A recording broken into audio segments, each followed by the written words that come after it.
বৃষ্টি পড়ে টাপুর টুপুর, নদে এলো বান, মনটা আজ খিচুড়ি খাওয়ার জন্য আনচান।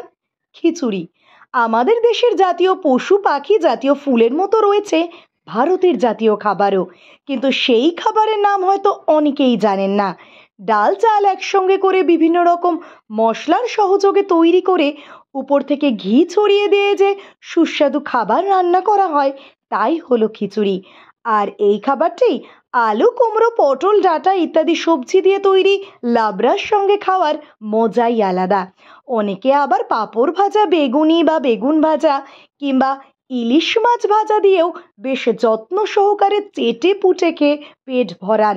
এই খিচুড়িকেই আবার আমাদের দেশের জাতীয় খাবারও বলা হয়ে থাকে।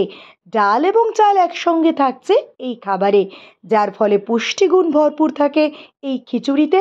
সেই কারণে অনেক চিকিৎসকরা বাচ্চাদের ছোট থেকেই এই খাবার দেওয়ার পরামর্শ দিয়ে থাকেন। তবে এই খাবার যে শুধুমাত্র বাচ্চাদের পছন্দ তা কিন্তু নয়। 8 থেকে 80, আকাশ থেকে বৃষ্টি ঝরে পড়লেই সকলের পাতে চাই খিচুড়ি।